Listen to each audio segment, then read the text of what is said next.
জি বাংলার যে ধারাবাহিকটির অভিনয় বেশ প্রশংসা পাচ্ছে তা হলো নিমফুলের মধু।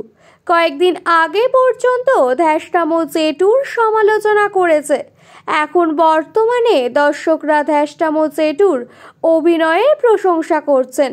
তবে শুধু ধ্যাসটামো জেঠুর প্রশংসা নয়, দর্শকরা সৃজনেরও প্রশংসা করছেন।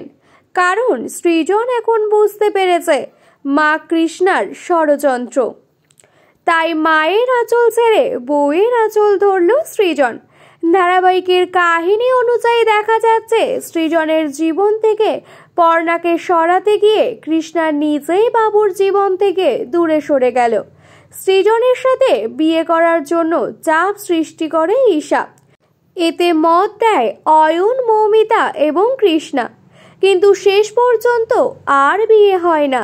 সৃজন পর্ণার স্মৃতিতেই সিঁদুর দেয়। নিজের বিয়ে ভেঙে যাওয়ার ঘটনাটা ঈশা কিছুতেই মেনে নিতে পারে না।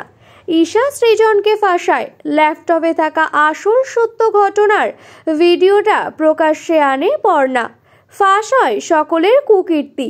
এর পাশাপাশি সৃজন বুঝতে পারে তাকে সকলের সামনে খারাপ করার চক্রান্তে জড়িত রয়েছে তার মা কৃষ্ণা।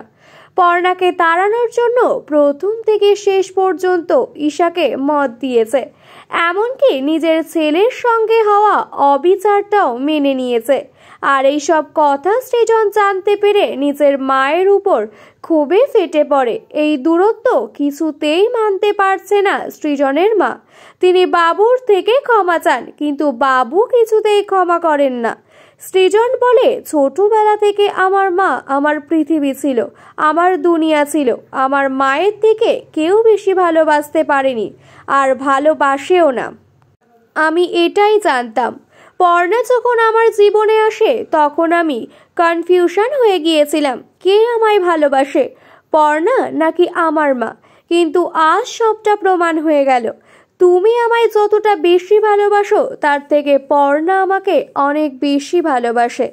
তুমি আমাকে কলঙ্কের দিকে ঠেলে দিচ্ছিলে, আর পর্ণা আমাকে সেই কলঙ্ক থেকে উদ্ধার করেছে। সৃজনের এই বক্তব্য দেখে দর্শকরা বলছেন ঠিক হয়েছে, নিজের দোষের শাস্তি নিজেই পেয়েছে।